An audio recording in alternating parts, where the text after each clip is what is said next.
Bom, pessoal, a aula de hoje nós vamos falar sobre o planejamento reencarnatório, né? Provas e expiações. Toda reencarnação ela está envolvida num planejamento reencarnatório. Nele, né, o espírito se prepara, estuda suas possibilidades e planeja, digamos assim, as questões relacionadas à formação familiar, estrutura física, as faculdades que devem ser exercitadas, adquiridas, e principalmente as provas, expiações e os desafios pelos quais vai passar. A finalidade da encarnação. A gente se pergunta, né? Para que reencarnar? Para que a gente tem necessidade disso? E, na realidade, a encarnação é a maneira, a reencarnação é a maneira que a gente tem para evoluir na prática, para aproveitar na prática, ou para testar na prática, não é? Todos os conhecimentos adquiridos, as resoluções que foram tomadas. Para uns é uma expiação, para outros é uma missão.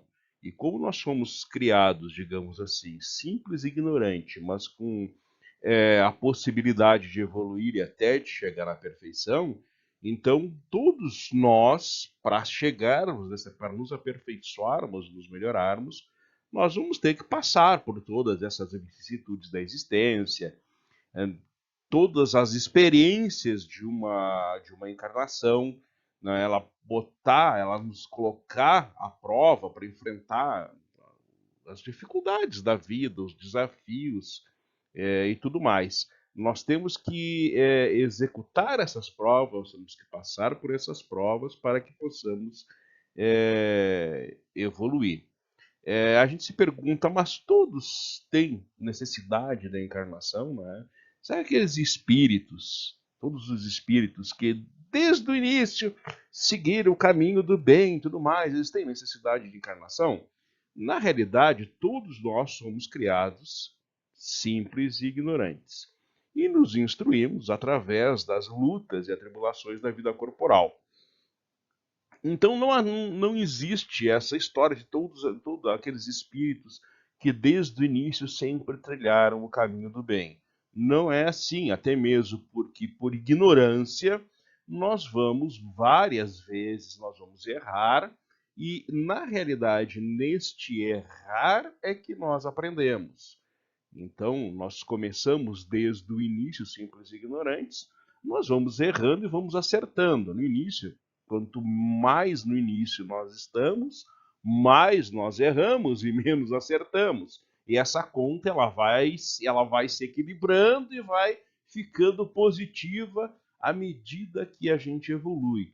Mas na verdade nós precisamos dessas provas, dessas expiações, a prova para nos testar e a expiação para a gente consertar aquilo que nós fizemos de errado.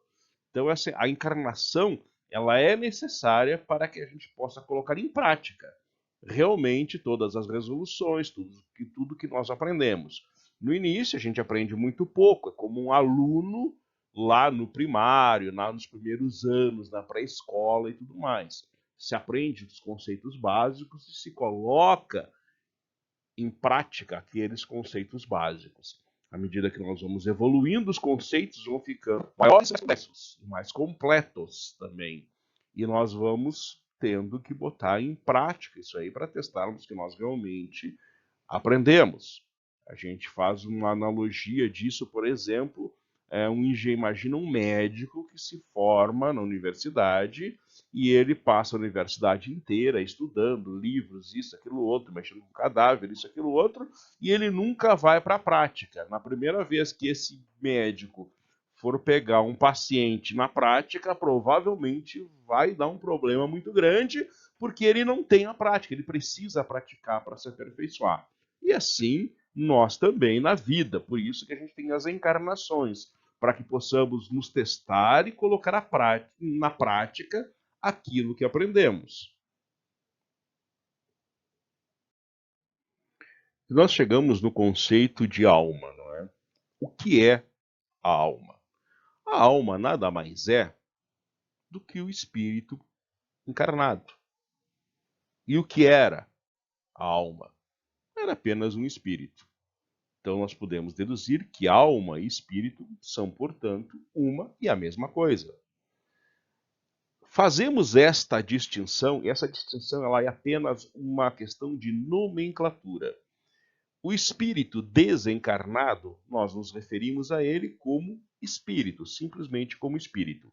Uma vez que esse espírito esteja encarnado, revestido de um invólucro material, de um corpo físico, nós nos referimos a ele como alma.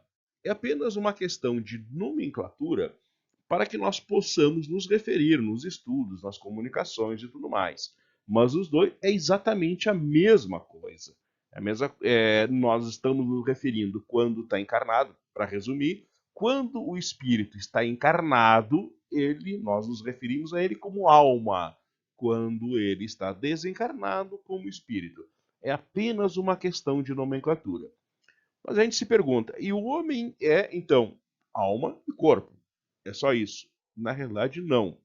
Entre o corpo e a alma, há, no dizer dos espíritos, né, o liame que une os dois, que seria o perispírito, que seria um envoltório semimaterial, um meio termo entre a natureza do espírito e do corpo, que é por meio deste liame, desse perispírito, que o espírito age sobre a matéria e vice-versa.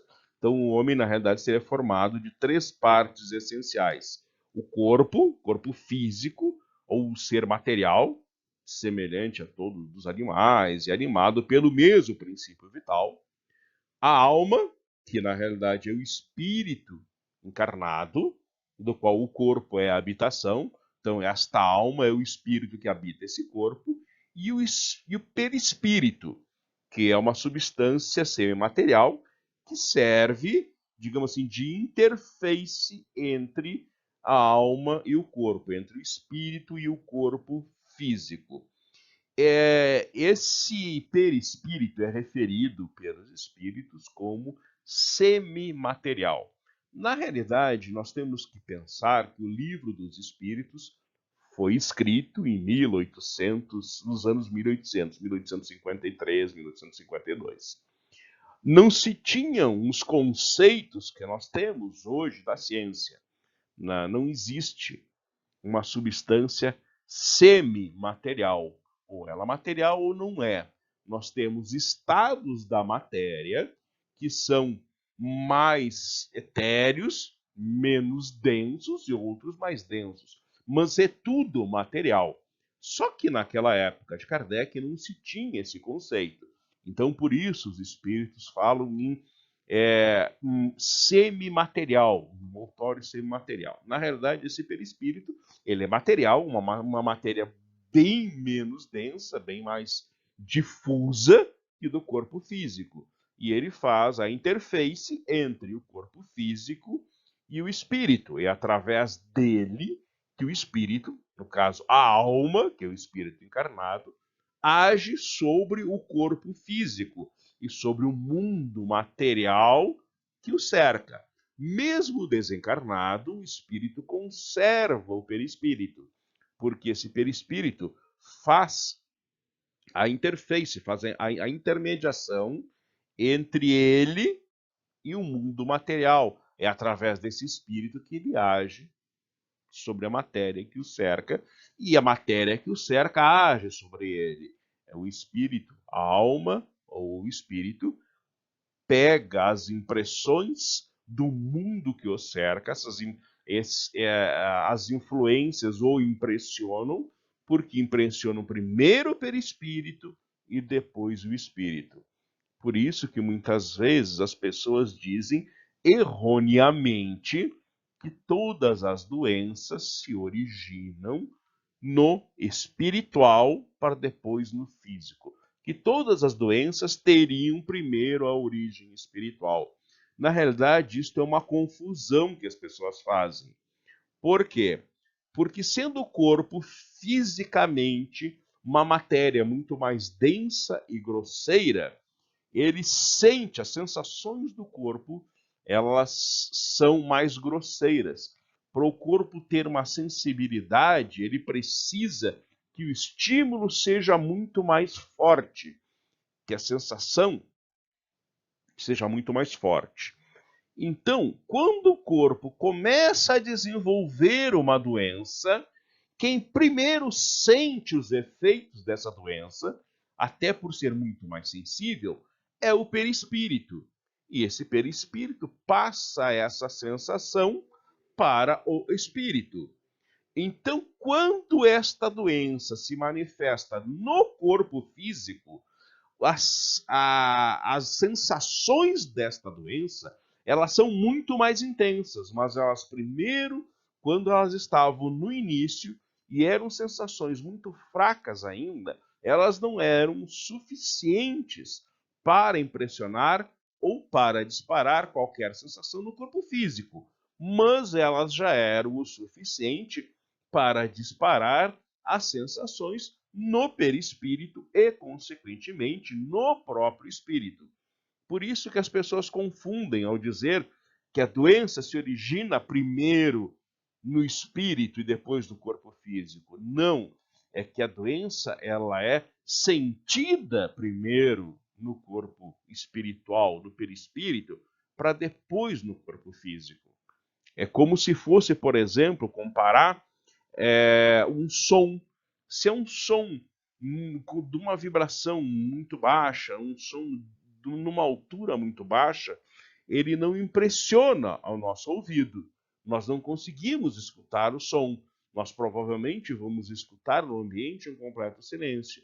Mas se colocarmos um aparelho sensível, ele vai detectar que existe uma onda sonora ali, muito embora nós não consigamos ouvir ainda. Se a gente começa a aumentar o volume, vai chegar numa potência que nós vamos começar a ouvir. Mas o aparelho, que é muito mais sensível, já detectou antes essa vibração. É a mesma coisa com o corpo físico, com o perispírito.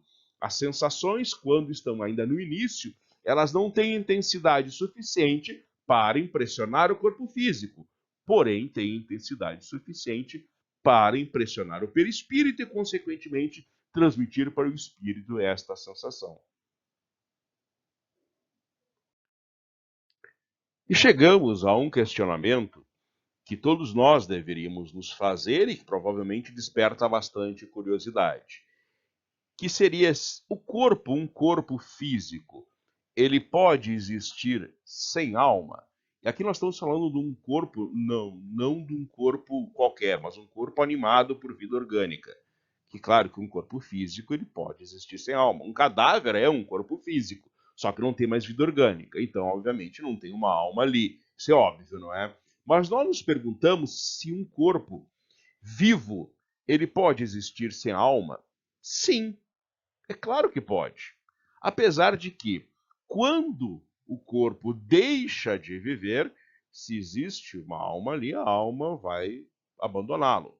Antes do nascimento, ainda não há uma união decisiva e definitiva entre a alma e o corpo. Ou seja, já existe um espírito com intenção e afinado para encarnar naquele ser que está se formando. Mas essa união ainda não é decisiva entre a alma e o corpo. Não existe o estabelecimento definitivo dessa união. Isso só vai realmente se dar mais tarde, ou um pouco antes do nascimento, ou no momento do nascimento, e que se dá essa ligação, digamos assim, definitiva entre o espírito que vai encarnar e esse corpo físico. Então, antes disso, existe vida orgânica, porque aquele ser que está se formando, ele está funcionando, aquele corpo está funcionando, ele está vivendo. Existe uma vida orgânica que o habita. Os reflexos funcionam, reagem às sensações, mas é o corpo reagindo. Na realidade, é apenas a vida orgânica. Não obstante, depois que há o nascimento, ou seja, depois que a alma, que o espírito se liga definitivamente ao corpo físico e por nomenclatura passamos a denominá-lo como alma, uma vez que este corpo físico morre, ou seja, a vida orgânica deixa de habitar aquele corpo, a alma não mais está ali. A alma não pode habitar um corpo sem vida orgânica. porque não há o que ela fazer num corpo sem vida orgânica, pois nós encarnamos para quê? Para sofrer as provas, para passar pelas provas, para os aprendizados. Que aprendizado pode ter uma alma num corpo sem vida orgânica? Um corpo que não reage, um corpo que não pode transmitir sensações, que não pode obedecer aos comandos desta alma, aos comandos desse espírito. Não tem finalidade nenhuma, então, obviamente, a vida o abandona. Igualmente, baseado nisso, nós podemos deduzir, obviamente, com completa racionalidade, com um grau muito alto de certeza, quase que certeza absoluta, que aquela pregação que se faz, aquela ideia que se difunde muitas vezes no meio espírita, né, de que o espírito ele pode habitar no mineral. Gabriel Delany tinha, o espírito dorme no mineral, sonha no vegetal, desperta no hominal, enfim, que o espírito é apenas uma licença poética, uma expressão poética. Uma alma, um espírito não pode habitar um mineral.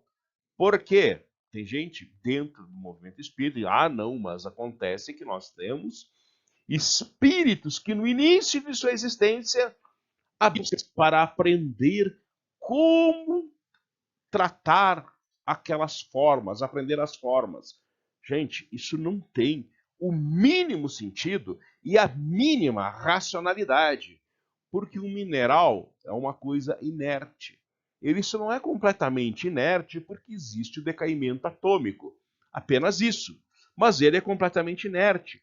Um mineral, cristal, por mais lindo, bonito e maravilhoso que seja, ele não pode obedecer aos ditames do espírito, pois ele é inerte. Ele também não pode passar por espírito nenhuma sensação, pois ele é inerte.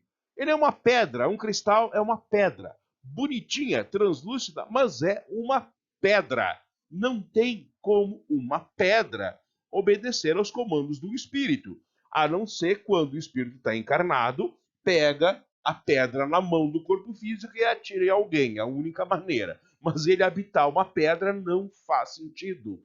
Não há por que fazer isso. E, igualmente, uma pedra não pode transmitir para o espírito nenhuma sensação. Uma pedra não sente frio, não sente calor, não sente fome, não sente medo, não sente nada. É um ser inerte, inorgânico. O espírito só pode habitar um ser orgânico. E nós temos aquela teoria que muitas vezes dizem, né? Que um espírito ele poderia animar dois corpos simultaneamente, ao mesmo tempo. Na realidade, isto não é possível. Já há pessoas que defendem uma teoria que gêmeos univitelinos idênticos teriam o mesmo espírito. Não, não ocorre. Um espírito anima um corpo físico. Ponto. É apenas isso. Ok? Um espírito desencarnado, mas os casos de incorporação, de possessão, essas coisas assim. Bom, um espírito, mesmo assim, só vai animar um corpo de cada vez.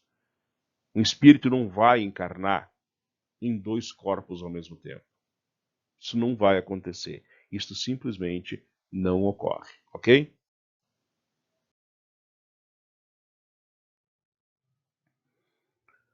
E nós temos mais algumas perguntas que deveríamos fazer, ou que atiça a nossa curiosidade, que é: a alma, ela é interna ou externa ao corpo? Na realidade, a alma ela não está encerrada no corpo.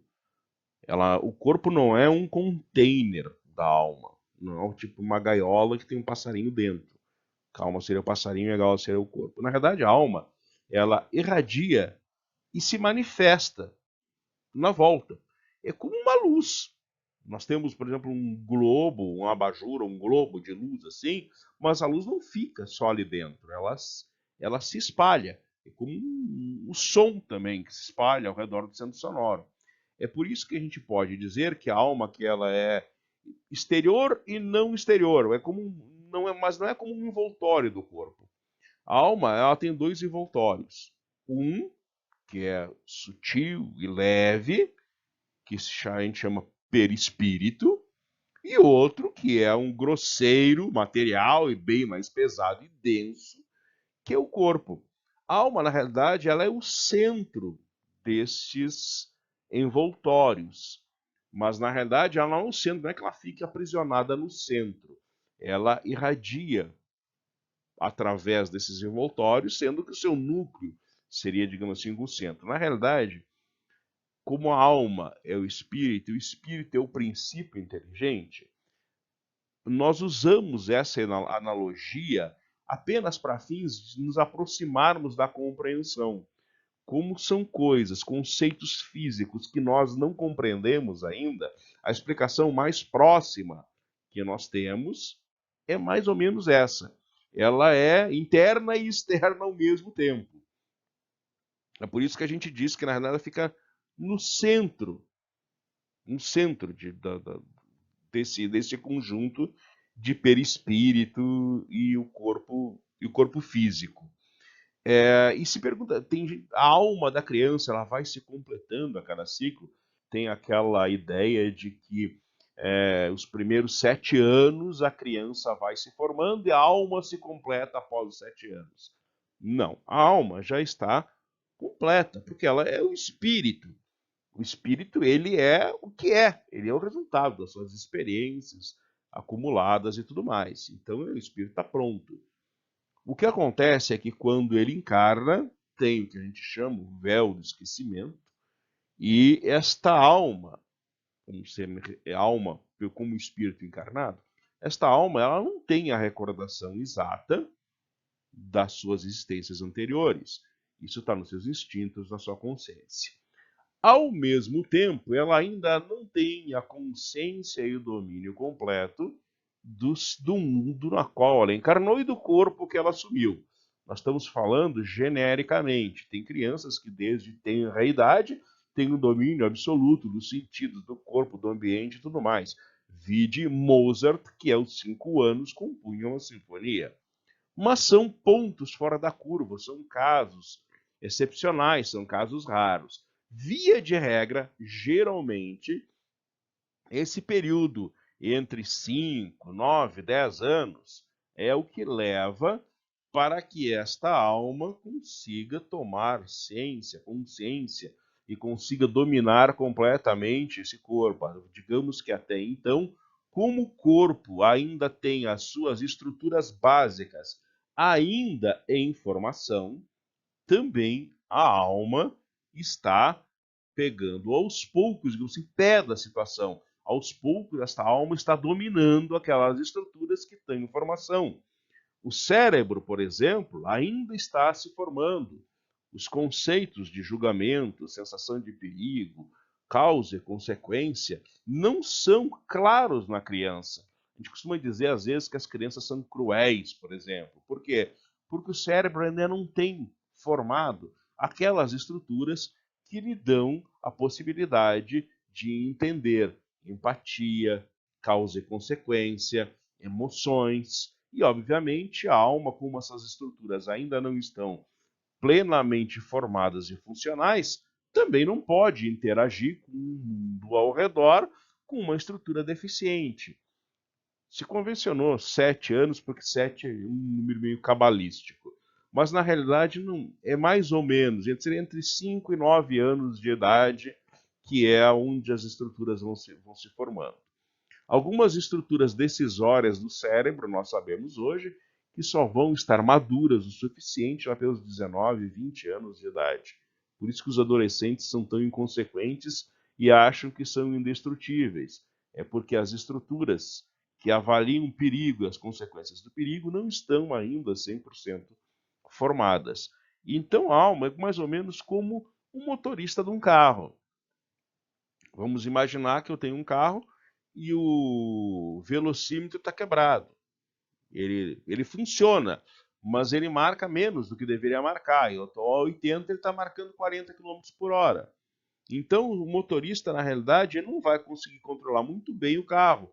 Ele vai entrar numa curva e vai achar, não, eu estou apenas a 60 por hora, mas na realidade ele está mais de 100 por hora. Ele só vai se dar conta no meio da curva.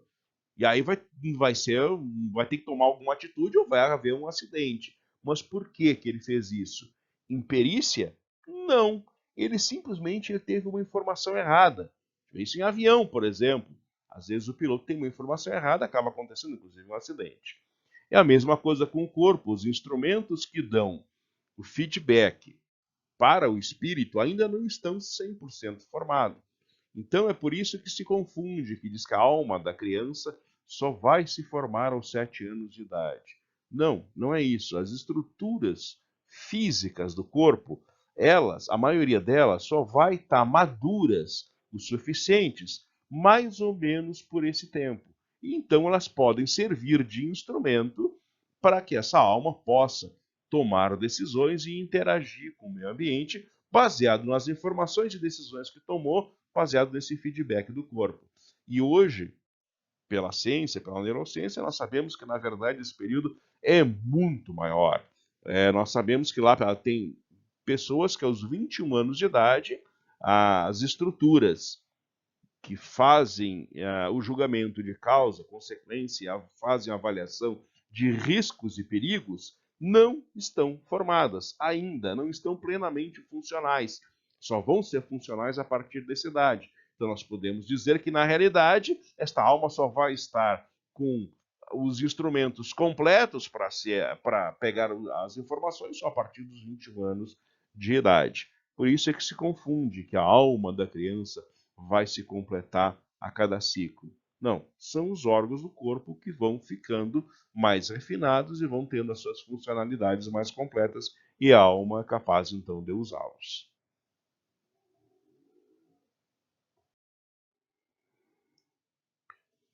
E o retorno à vida corporal, ou seja, a reencarnação. O espírito sabe quando vai reencarnar? Muitos espíritos, dependendo do grau de adiantamento, claro que sabem, inclusive planejam isso. A maioria dos espíritos que não têm esse grau de compreensão, que não estão tão elevados, eles apressentem. Uma analogia que, inclusive, o Kardec faz, que os espíritos fazem para Kardec, é que pressente como o cego sente o fogo que se aproxima. Sabe que vai ter que tomar um corpo, que vai ter que encarnar, como nós sabemos, nós que estamos encarnados, sabemos que um dia nós iremos morrer, que o nosso corpo físico vai morrer, a gente sabe disso. Não sabemos quando é, mas temos mais ou menos uma ideia, mais ou menos, por exemplo, raros de nós vão passar dos 100 anos de idade. Muito poucos vão passar. Esses que passarem também não vão passar muito, pelo menos nos dias de hoje. Então nós temos, pela idade que já vivemos, pelos nossos antepassados, pelos nossos parentes, pelo estilo de vida que levamos, a gente sabe mais ou menos até quando mais ou menos a gente vai durar, digamos assim. Temos uma estimativa. Às vezes a gente erra bastante, mas enfim, circunstâncias outras podem nos fazer desencarnar antes, como acidentes e tudo mais. Assim também o espírito sabe que a reencarnação que tomar um corpo físico é uma consequência natural, é um fato da vida. E aqui eu estou falando da vida, a verdadeira vida, a vida do espírito, a existência do espírito. Não estou falando vida, a vida é um período de uma encarnação. Estou falando da existência do espírito. Ele sabe que é um fato da vida, que ele vai ter que encarnar. E ele pressente, ele sabe mais ou menos, olha, que está chegando um momento, enfim, ele mais ou menos pressente como isso ocorre. E o espírito, ele pode abreviar ou ele pode retardar esse momento da sua reencarnação? Na realidade, pode abreviar, por exemplo, né? Esse momento, ele pode reencarnar antes até, é, solicitando as preces, combinando com seus mentores, Se isso realmente for algo útil para ele, se servir a um propósito, sim, ele pode abreviar esse momento, ele pode reencarnar antes até do que seria o natural ou seria o curso natural das coisas. Mas igualmente ele pode retardar isso? Sim, é claro que ele pode retardar. Ele pode recuar ante a prova. De repente ele pode olhar e ver, não, é uma prova, tenho medo dessa prova, é uma prova muito difícil, é uma prova que eu acho que eu não estou preparado agora, ou sente medo na hora, ele pode perfeitamente, ele pode recuar ante essa prova. E entre os espíritos, já também aqueles que são indiferentes, aqueles que fazem, não quero mais, por inconsequência, por frivolidade, mas sempre há uma consequência. Isso, todo ato, tudo que a gente faz na vida, seja de bem ou de mal, seja contra nós, contra os outros, tudo que a gente faz tem consequências e isso também tem consequências. Porque amanhã ou depois ele vai ver que, putz, eu devia ter feito aquilo. Que nem um doente que recusa um remédio que pode curar ele. Depois ele piora, fica pior, pior, pior, e vê, putz, eu devia ter tomado o remédio, apesar de ser amargo, apesar de ser uma bezetacil, que é uma injeção desgraçada que dói pra caramba, não é? Mas devia ter tomado aquilo. Então, claro que ele pode recuar diante da prova. Nós vemos isso muitas vezes nesses abortos espontâneos, uma coisa que o espírito simplesmente chega na hora, não quero mais, opa, para, tô com medo, não vou, qualquer coisa assim. E nós também, se o espírito, se ele estiver lá satisfeito com a sua situação, a erraticidade, sem ambição nenhuma, eu tô bem, eu tô aqui, tô desencarnado, tô de boa, para que eu vou encarnar? Para que eu vou passar aquele monte de perrengue? Eu não quero isso. Eu não vou reencarnar. Tô de boa aqui, não tenho ambição nenhuma de me levar. Eu posso prorrogar indefinidamente esta reencarnação, ou seja, não quero reencarnar mais e acabou a história. Na realidade, indefinidamente ele não vai conseguir. Cedo ou tarde ele vai sentir necessidade de avançar. Por quê? Mas se ele nunca sentir, ele vai sentir. Porque uma constante na vida e no universo inteiro é a mudança. Ninguém fica parado. Ninguém e nada fica parado. Nós falamos do perispírito habitar, por exemplo, um mineral. O mineral, ele também não está estático, não está parado. Existe o decaimento atômico. Então, aos poucos, muito lentamente, mas ele vai se decompondo e vai se transformando. Então, tudo no universo, tudo na vida é dinâmico, tudo se modifica, tudo muda a sua situação. Esse espírito, mais cedo ou mais tarde, e pode demorar muito tempo, daqui a pouco ele vai começar a sentir necessidade de avançar. Por quê? Seja porque todos que ele conhecia já avançaram, seja porque ele viu alguém que avançou e melhorou bastante, seja porque o tédio tomou conta dele e não aguenta mais ficar naquela situação, ele vai sentir necessidade de avançar e ele só vai poder fazer isso reencarnando. Então, ele pode protelar essa situação? Ele pode prorrogar? Pode. Indefinidamente? Não. Uma hora isso vai acontecer, é inerente da situação, é da natureza do mundo, do universo, das coisas, a constante mudança, a constante evolução. O espírito pode escolher o corpo que deseja reencarnar? Ele tem direito a escolher esse corpo ou somente o gênero de vida que vai levar? Na verdade, ele pode escolher também o corpo, porque as imperfeições do corpo também são provas que ajudam no seu adiantamento.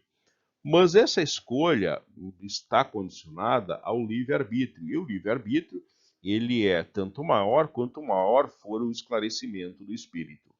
Então, um espírito mais esclarecido, que participa mais ativamente do seu planejamento reencarnatório, sim, ele pode escolher o corpo que ele vai reencarnar, porque ele tem responsabilidade, ele tem conhecimento, ele tem condições e aptidões para fazer essa escolha. Aqueles que têm um livre-arbítrio mais limitado, por um adiantamento menor, por uma evolução menos intensa, uma menor evolução, eles obviamente, essa escolha vai ser limitada. Ele poderia escolher, por exemplo, o gênero, o tipo de família, e acabou a história. Por quê? Porque ele não tem condições de escolher mais especificamente, porque ele não tem condições. É a mesma coisa, nós vamos, por exemplo, nós vamos comprar um carro. Você leva a sua família junto, ok. Mas você não vai deixar o seu bebê de colo escolher o carro, porque ele não tem informações, discernimento e conhecimento. Você até pode, olha, ele gostou desse aqui, tudo bem, desse estilo ele gostou, mas a decisão final é sua. A mesma coisa com relação a um espírito, quanto mais adiantado, melhor a escolha que ele pode fazer. E nós nos perguntamos se a união do espírito com um determinado corpo ela pode ser imposta ao espírito. Por exemplo, vai nascer um corpo que vai ter uma deficiência física. Isto pode ser imposto ao espírito?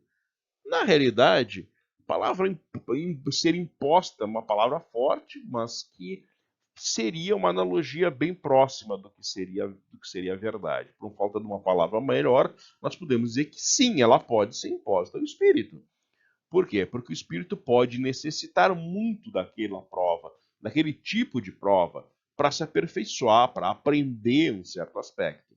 Mas, ao mesmo tempo, dado ao grau de adiantamento desse espírito, que pode ser menor, dada a sua evolução, que pode ser uma evolução menor, ele pode recuar com medo, pode recusar com medo das consequências, com medo da intensidade daquela prova. Mas se os espíritos superiores a ele, mentores e tudo mais, entenderem que aquela prova é necessária, ele precisa passar por aquela prova, sim, aquela união daquele espírito com aquele corpo pode ser imposta a esse espírito, sim.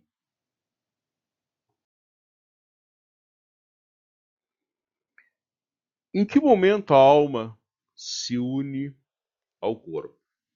Na realidade, a união, e nós temos que conceituar aqui a união ela começa no momento da concepção, mas ela não se completa senão no momento do nascimento. Desde o momento da concepção, o espírito designado para aquele determinado corpo se liga a esse corpo por um laço fluídico. Esse laço ele vai se estreitando cada vez mais até o momento que a criança vê a luz. Então, aquele corpo já está ligado a um espírito. Existe um espírito ligado àquele corpo. Às vezes, esse corpo não tem um espírito ligado nele, pode acontecer. Mas sempre que o espírito vai se ligar num corpo, ele já se liga no instante da concepção, ele já está ligado mentalmente àquele corpo. Essa união ainda não é forte, definitiva ainda. Ela só vai se completar no instante do nascimento. Mas já existe, digamos assim, um espírito designado para aquele corpo, e aquele espírito sabe que aquele corpo vai ser o que ele vai habitar, e ele já tem essa ligação fluídica com esse corpo. Ela é definitiva no sentido de que outro espírito não pode substituir o que foi designado para o corpo. Mas como os laços que prendem esse espírito a esse corpo em formação ainda são muito frágeis, fáceis de romper, na realidade, ele pode ser rompido pela vontade do espírito, que pode recuar diante da prova. Nesse caso, a criança não vinga. A criança, sim, os abortos espontâneos e tudo mais. Por quê? Porque no momento que este feto está se formando, essa ligação fluídica, essa ligação mental entre o espírito que vai encarnar e este corpo que está se formando, ela é ainda muito frágil. Esse espírito pode, refletindo e tudo mais, ele pode recuar diante da prova, como nós já vimos alguns slides atrás. Então, no momento que esse espírito desiste dessa prova, recua, esses laços são rompidos. A partir daquele laço é rompido, outro espírito não pode vir e encarnar naquela criança, naquele feto que tem formação, naquele ser que tem formação. Então, na realidade, nós vamos ter uma vida orgânica sem um espírito, sem uma alma ali. e essa criança, obviamente, não vai vingar. E aí nós nos perguntamos qual a utilidade destas mortes prematuras, às vezes até no ventre da mãe, ou às vezes no momento do nascimento. A utilidade, ela é tão variada quanto os nascimentos que existem. Quer dizer, não dá para pregar, não dá para alguém dizer, não, a utilidade é essa, a utilidade é aquela outra, e ponto. Não, existem N utilidades. Pode ser uma prova para o pai, para a mãe, pode ser uma prova para o próprio espírito, mas na maioria das vezes são as imperfeições da matéria que são a causa dessas mortes. Uma mal concepção, um problema orgânico, alguma coisa acaba acontecendo. Qual é a utilidade disso? Que utilidade pode ter para um espírito na história das suas encarnações o corpo que morre poucos dias depois de nascer? O ser ainda não tem a consciência bastante desenvolvida da existência. A importância da morte, na realidade, nesses casos, ela é quase nula. Frequentemente, ela pode ser uma causa fortuita ou frequentemente pode ser uma prova para os próprios pais. Uma prova de resignação, uma prova de resiliência, de fé e tudo mais. Mas não dá para cravar é isso e aquilo outro. Existe N utilidades. Aí nós perguntamos se quando falha uma encarnação, uma outra é providenciada imediatamente. Na realidade, imediatamente, não. Nem sempre imediatamente. É muito raro que seja providenciada outra imediatamente. Por quê? Porque o espírito necessita de um tempo para se preparar, para sintonizar e tudo mais, para encarnar. Então ele não pode simplesmente pular de um ponto para outro, de um corpo para outro, porque ele precisa afinar os laços fluídicos e tudo mais, precisa se sintonizar até mesmo com os futuros pais, com os genitores e tudo mais. Então é necessário um tempo para que esse espírito consiga se sintonizar novamente. Então, imediatamente, não. Demora um certo tempo, alguns mais, outros menos, dependendo das circunstâncias. Novamente, o tempo que demora varia ao infinito. Cada caso é um caso.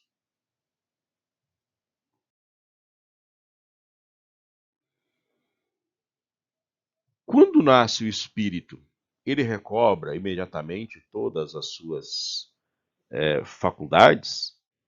Nós já falamos isso, que não é assim que acontece. Porque esse corpo, ele precisa se desenvolver, suas estruturas precisam se desenvolver, os órgãos precisam se refinar e se desenvolver. Então o espírito ele vai recobrando as suas faculdades à medida que os órgãos forem tendo a possibilidade de lhe servir. De que adianta um órgão que não funciona direito? Obviamente, a faculdade desse espírito também não vai funcionar direito. Porque como ele é uma alma, ele está encarnado, ele usa os órgãos do corpo físico. Não estando este órgão completamente formado, no pleno funcionamento, obviamente, esse espírito, esta alma, não vai conseguir usar toda a potencialidade através daquele órgão. Nós estamos falando das faculdades. Não estamos falando de reminiscências, experiências, consciência, nada disso. Estamos falando das faculdades, certo? Que são essas faculdades? São a capacidade de usar os órgãos do corpo. Então, o espírito, a alma, esse espírito encarnado, ele precisa que esses órgãos estejam funcionando a contento para poder usar a potencialidade máxima daquele órgão, obviamente. E a união do espírito estando perfeitamente consumada só após o nascimento, pode-se considerar o feto como tendo alma? Sim, no sentido de que, como nós já falamos, desde o momento da concepção há uma ligação fluídica entre o espírito que vai encarnar e aquele feto. Essa união, o espírito pode recuar, pode romper essa ligação. Mas desde o momento da concepção, já existe esse espírito sintonizado com aquele feto, quando há um espírito ali. Então, desde a concepção, sim, e ele já tem uma alma, pois já há um espírito destinado a ele. E nós perguntamos, mas pode ter uma criança sem alma? Teria possibilidade de de haver isso? Sim, pode acontecer. Pode acontecer que não haja um espírito destinado para aquele ser. Isso é perfeitamente possível acontecer. E então o que acontece? Essa criança, obviamente, não sobrevive, porque não há um espírito ligado, há apenas, como nós já falamos, vida orgânica. E não há uma alma ligada a ela. Por isso que a gente pode dizer que sim, existem fetos sem uma alma. Existe uma criança, consideramos criança depois do nascimento, sem uma alma? Aí não, porque todo aquele que nasce tem uma alma habitando aquele corpo. Então, toda criança que nasce, ela tem um espírito encarnado em si. Porque senão, seria ela sem o espírito? Ela não seria nenhum ser humano, não é? Então, toda criança que nasce tem sim um espírito encarnado em si.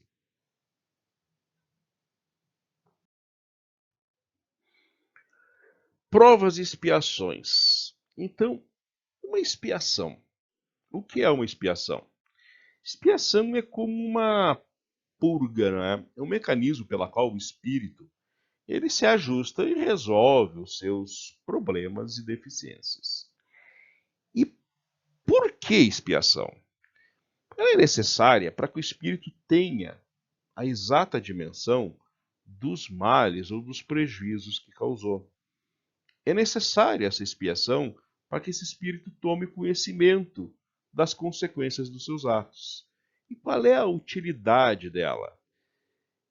Ela é a utilidade de que porque somente verificando, sentindo em si mesmo, o espírito consegue aquilatar o grau de sofrimento que causou. Não é uma punição, é um mecanismo de feedback. Ou seja, eu só consigo saber, eu só consigo medir aquilo que eu causei se eu sentir. Se alguém me disser, eu posso ter uma vaga noção, mas eu não sei exatamente como foi. O espírito precisa disso? Assim como a dor física para o corpo, o mecanismo de informação sobre o que está ocorrendo e como se ajustar, como por exemplo quando a gente coloca a mão em algo muito quente que vai nos queimar, a gente sente a dor para nos avisar de que precisamos evitar aquele ambiente ou tirar a mão dali. E assim é necessária a expiação para o espírito, para ele ter exata dimensão do malefício que ele causou por sua atitude. E assim ele poder no futuro avaliar as causas e consequências dos seus atos. É como a dor física no corpo, só que isso é uma lição para o espírito. Ou seja, tira a mão daí que está quente. E aí, Deus pune? Bom, a boa notícia, Deus não pune. E a má notícia, Deus não pune. Somos nós mesmos que, quando evoluímos e adquirimos mais conhecimentos, nós vamos nos ajustando e exigindo de nós mesmos passar pelas experiências, que nós convencionamos chamar de provas, para que a gente possa ter informação exata e o dimensionamento do que os nossos atos podem causar. Nenhuma expiação é uma punição divina. Não existe pecado. Todas as expiações são mecanismos de aprendizado dos nossos atos, que por terem causado mais prejuízos ou malefícios mais graves, eles necessitam de um feedback mais contundente para que nós possamos dimensionar os efeitos, as causas, as consequências dos nossos atos. Então, na realidade, não existe punição divina. Deus está me punindo porque eu fiz isso. Deus não pune ninguém. Na realidade, nós precisamos. Esse é um mecanismo natural aonde nós precisamos ajustar. Nós mesmos precisamos disso para conseguirmos ajustar as nossas condutas. É como a dor física para o corpo. Se eu colocar a mão numa panela quente, vai doer e eu vou saber que aquilo ali não é bom para mim. Então eu não vou mais voltar a colocar a mão numa panela quando ela estiver quente. Toda expiação passa necessariamente por dois estágios. Primeiro, o arrependimento. Não tem expiação sem arrependimento.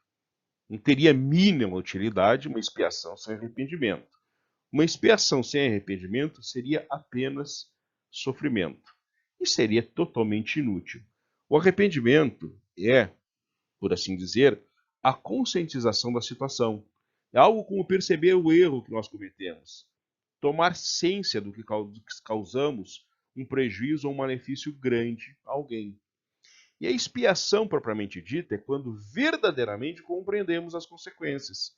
Então, tentamos tomar decisões, atitudes e providências para consertar, para minorar o sofrimento e, ao mesmo tempo, ter exata dimensão das consequências dos nossos atos. E não há como ter a dimensão exata sem passar pelas mesmas consequências ou por alguma coisa equivalente. A expiação é quando a gente sai da teoria para a prática, para realmente saber o que causamos.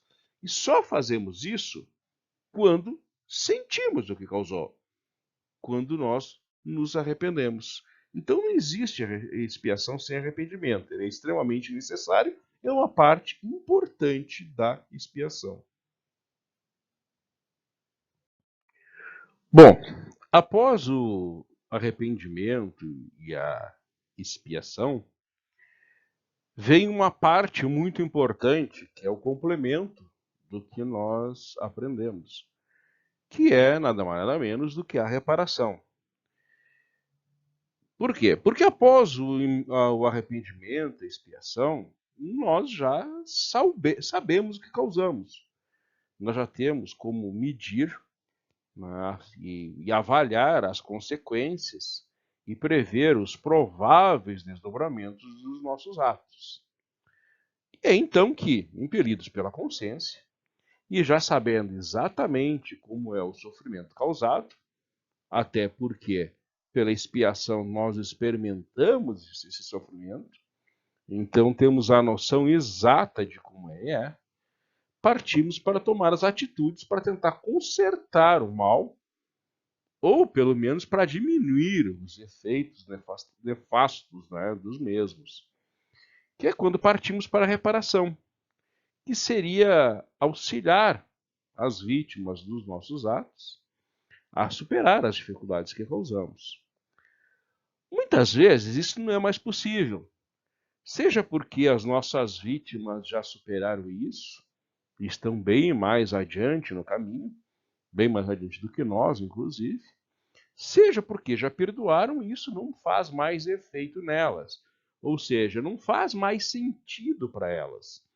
Aquele mal que nós causamos, eles já superaram há muito tempo e não faz mais sentido nenhum para elas, é uma coisa que completamente esquecida e superada. Mas ainda resta em nós a necessidade de fazer algo produtivo para consertar o que nós fizemos. Então, esta reparação pode se voltar não para as nossas vítimas, mas para outras pessoas que podem estar passando pelas mesmas dificuldades. É quando aprendemos com os nossos atos. Nós partimos para a ação para corrigir. E com isso, nós nos modificamos para melhor. Por quê? Porque nós temos consciência do que causamos, sabemos exatamente as consequências dos nossos atos, porque através do arrependimento, da expiação e tudo mais, nós passamos por isso, nós sentimos exatamente como é isso. É o botar a mão na panela quente, né? Que a gente sabe que queima, porque a gente sentiu que queima. E aí a gente parte para a ação, que é o quê? Que é fazer a reparação. Só que como muitas vezes demanda tempo e esforço para que a gente possa ter essa tomada de consciência, muitas vezes as pessoas que sofreram as consequências dos nossos atos, muitas vezes já superaram isso, já perdoaram, e com isso estão bem mais adiantados do que nós. E aí fica para nós, os autores desses atos, a responsabilidade de provar que aprendemos. E como é que a gente prova que aprendeu? Partindo para o ato de conserto, ou seja, para o ato final dessa expiação, que é a reparação, que é um ato voluntário, uma ação voluntária, proativa, para resolver, é realmente botar a mão na massa. E aí nós nos deparamos que aqueles que sofreram as consequências não estão mais nem aí, estão quase que inatingíveis, porque já estão muito mais evoluídos. Só que como nós temos a necessidade dessa reparação, então nós voltamos os nossos esforços para evitar que outras pessoas passem aquilo que aquelas pessoas que foram as nossas vítimas passem, ou para evitar até mesmo que outros espíritos, também no caminho da evolução, cometam os mesmos erros que nós cometemos. Ou seja, nós passamos para compartilhar a nossa experiência. Isso seria um ato ativo, dinâmico e com resultados concretos, que é a reparação, que seria o ato final da expiação. E além da expiação, nós temos também provas. Que provas são exatamente isso. A utilidade da prova é testar na prática o que nós aprendemos, é testar o nosso aprendizado. É assim que nem um aluno que aprende a matéria teoricamente em aula. Tem uma hora que ele precisa testar seus conhecimentos para verificar se realmente aprendeu a lição. E aí o que se faz? Se faz uma prova para ver se realmente aprendeu a lição. A prova serve exatamente para consolidar os nossos conhecimentos, o nosso aprendizado e a nossa evolução. A prova, ela é sempre um desafio que vai testar as nossas habilidades, conhecimentos, capacidades. Claro que, assim como um aluno, podemos encarar a prova como um sofrimento. Mas, nesse caso, não estaremos consolidando os conhecimentos, não é? Apenas testando-os. E provavelmente teremos que repetir a prova para poder consolidá-los. Os benefícios são justamente solidificar nossos conhecimentos. Com as provas, nós fixamos e tornamos o nosso conhecimento parte integrante do nosso ser. E é assim que a gente evolui. Na realidade, a prova é exatamente isso. A prova é o exercício do aprendizado. Ou seja, teoricamente, eu aprendi uma lição. Teoricamente, eu sei como funciona. Eu tenho toda a teoria. Então, agora, eu tenho que ter a prova prática dessa teoria. Eu tenho que praticar esta teoria. Isto é a prova. Eu posso encarar a prova como um sofrimento? Posso, mas não vai adiantar nada. A prova é sempre um desafio, ela não é um sofrimento. Ela é um desafio. A prova, na realidade, ela vai mostrar aquilo que eu aprendi, qual é o conhecimento que está solidificado em mim e qual é o que não está. Ela vai, inclusive, me sinalizar aonde eu preciso melhorar. Então, a prova, ela é sempre um teste prático que serve para consolidar os nossos conhecimentos.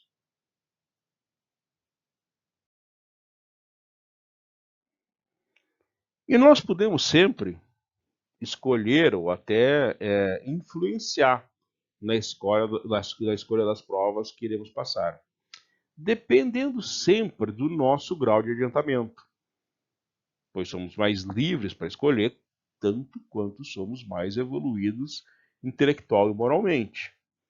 Não se dá opções de escolha entre estudar ou não para uma criança em tenra idade. Ela simplesmente vai à escola porque os pais assim determinam, pois ela ainda não tem conhecimento e discernimento suficiente para escolher por si própria. Ou seja, o seu livre-arbítrio ainda é limitado. Então, esse direito de escolha, ele é proporcional a esse livre-arbítrio, é proporcional ao conhecimento. Eu posso tenho tanto mais direito de escolha quanto maior for o meu livre-arbítrio. E o livre-arbítrio, ele é proporcional ao grau de conhecimento e adiantamento do espírito. Ele é tanto mais limitado quanto for limitado o conhecimento e adiantamento do espírito. A prova, ela nunca é imposta. Pois se fosse imposta, seria encarada como um sofrimento e a sua utilidade seria limitada.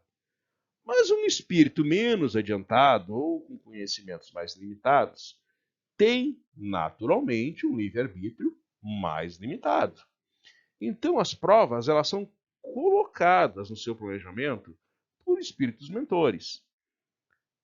Todavia, não sendo imposta, mesmo com livre-arbítrio limitado. O espírito pode simplesmente ignorá-la. Claro que ele vai voltar em outra existência a fazer essa mesma prova, pois o espírito precisa passar por aquela prova, até que encare e consiga superá-la. Muitas vezes a gente diz erroneamente que a prova é imposta, porque o espírito não teve o total controle de determiná-la.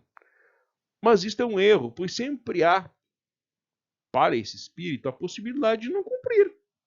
Ou seja, a prova então ela pode ser colocada por espíritos mentores, por espíritos superiores, no caminho desse espírito, que todavia pode exercer seu livre-arbítrio e simplesmente ignorar, desviar, não fazer e tudo mais. Mas, na verdade, se ele ignorá-la, ou se ele decidir não passar por ela, ela vai voltar mais tarde numa outra existência, porque essa prova é necessária que se passe. Então a gente diz erroneamente, às vezes, que quando um espírito mentor ou um espírito externo à vontade do espírito coloca essa prova nesse planejamento encarnatório, que ela foi imposta. Na realidade, se ela tivesse sido imposta, ela seria obrigatória. Não, ela não é obrigatória. Ela está ali, foi colocada ali a revelia, digamos assim, da escolha desse espírito, porque ele não tinha a capacidade de fazer essa escolha, porque ele tem um livre-arbítrio limitado. Então ela foi colocada ali, digamos, a revelia desse espírito. Mas ela está ali porque ele necessita daquilo. Mas ele pode simplesmente, ao ver essa prova, decidir: eu não vou ignorar, vou fazer outra coisa, eu não quero passar por isso e tudo mais. Então, na realidade, ela não é obrigatória. Claro que ela vai voltar em alguma outra existência. Por quê? Porque ele vai ter que passar por aquilo para consolidar aquele aprendizado.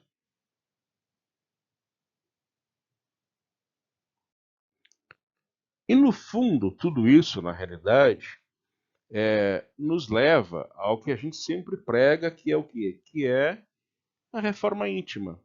Quando a gente enfrenta os desafios, na realidade é isso que nós estamos fazendo. Nós estamos nos dilapidando, nós estamos nos aperfeiçoando. E a reforma íntima, na realidade, é exatamente isso: é o espírito se auto-reformar, o espírito reformar a si mesmo. Ou seja, eu estou sempre em constante evolução. Então, aquele papo, por exemplo, de transição planetária, deixaremos de ser um mundo de provas e expiações para ser um mundo de regeneração, tudo mais. Na realidade, transição ocorre com tudo. Ocorre com do menor átomo a uma maior estrela ou a maior galáxia que tiver. A transição ela é uma constante. E a reforma íntima, na realidade, é exatamente isso: é uma dilapidação, é o espírito burilando os seus sentimentos. E como é que isso ocorre? Quando nós enfrentamos os desafios, nós enfrentamos as provas, nós passamos pelas expiações, nós tomamos conhecimento das consequências dos nossos atos, nos arrependemos do mal que causamos, nos alegramos pelo bem que fizemos.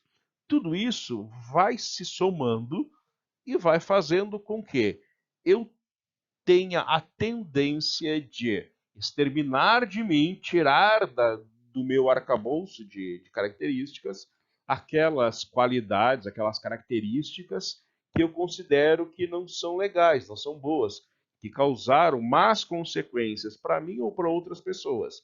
Ninguém quer voltar a repetir algo que trouxe má consequência. Voltando à analogia de botar a mão numa panela quente, ninguém quer botar de novo a mão na panela quente, por quê? Porque dói. Então a gente não quer isso. E quando a gente enfrenta as provas, enfrenta as expiações, passa pelo processo de arrependimento, é isso que a gente faz.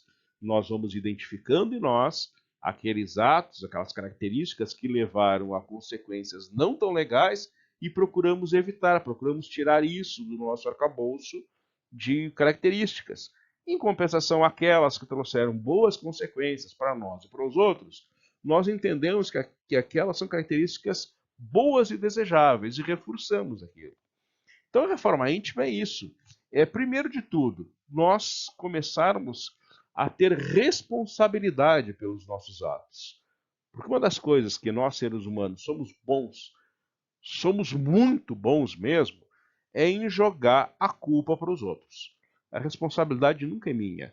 A culpa é da situação econômica, a culpa é do governo, a culpa é do colega sacana, a culpa é do chefe malvado, a culpa é do meu marido, da minha mulher que me atrasou na paciência, a culpa é do meu filho que me atazanou as ideias, enfim, a culpa sempre é dos outros. Nós temos a tendência de sempre terceirizar a culpa. E, na verdade, não se trata de culpa. Culpa não existe, porque culpa é paralisante. Nós temos que ter responsabilidade, nós temos que abandonar a ideia de culpa, aquela ideia católica do pecado. Nada é pecado. Vamos esquecer com isso. Nada é pecado, nada é culpa minha. Eu não tenho culpa de nada. Mas eu tenho o quê? Eu tenho responsabilidade pelo que eu faço.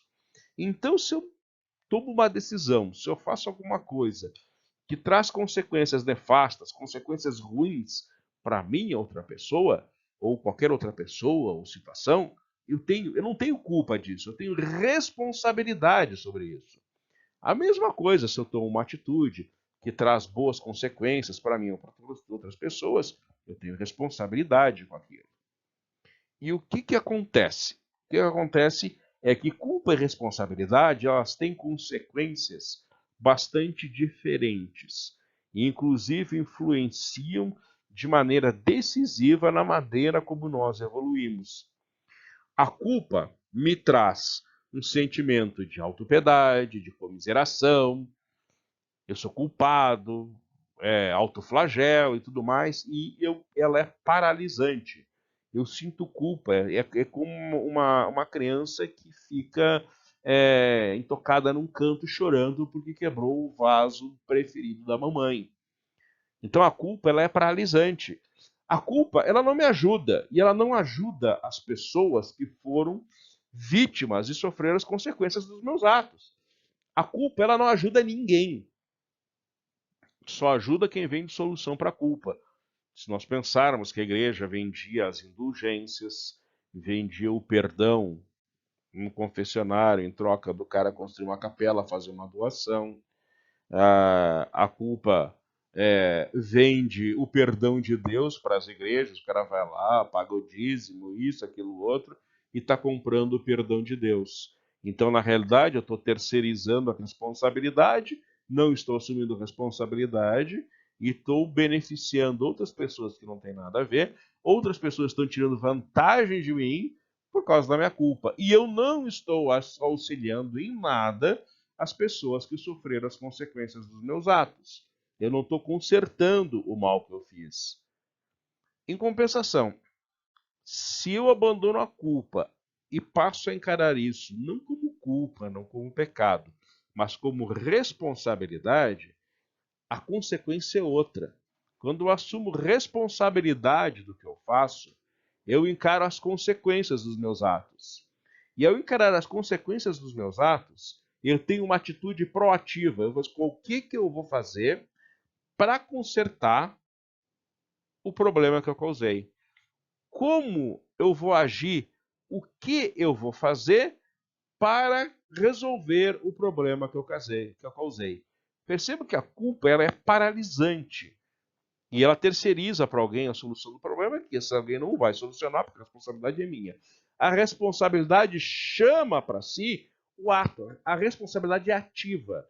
Eu saio da minha situação, aonde eu sei, eu tenho a consciência de que o meu ato causou prejuízo a alguém, e eu consigo analisar isso, perceber e aquilatar o prejuízo que eu causei e tomar uma decisão, tomar uma atitude, ir em frente e resolver.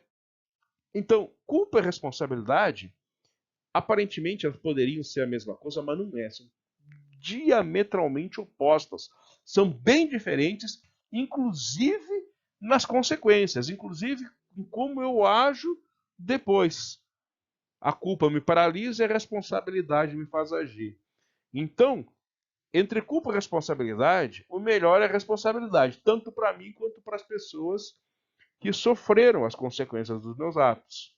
Porque eu vou me melhorar, eu vou ver os pontos que eu estou acertando, que eu estou errando, vou reforçar os pontos que eu estou acertando e vou corrigir os pontos que eu estou errando. Ao mesmo tempo que eu vou trazer consolação, alívio, solução de problema para aquelas pessoas que eu causei o problema. Bom, pessoal, tudo isso que nós falamos está principalmente no Livro dos Espíritos, mas tem aspectos deste assunto que também são abordados em O Evangelho segundo o Espiritismo e no Livro dos Médiuns. No Livro dos Espíritos está mais especificamente no capítulo 2, Encarnação dos Espíritos. Tem 3 subcapítulos ali, três itens dentro desse capítulo, que é a finalidade da encarnação, da alma e sobre o materialismo. E no capítulo 7 do mesmo Livro dos Espíritos, que é intitulado Retorno à Vida Corporal, que tem os subitens, que é o prelúdio do retorno, união da alma com o corpo, faculdades morais e intelectuais, a influência do organismo, idiotismo e loucura, da infância, simpatias e antipatias terrenas e esquecimento do passado. Mas, principalmente, o capítulo 2, né, Encarnação dos Espíritos, e o capítulo 7, Retorno à Vida Corporal. Ok? Muito obrigado por terem assistido esta aula. Dúvidas que quiserem, pode deixar nos comentários aí. Ok? Obrigado.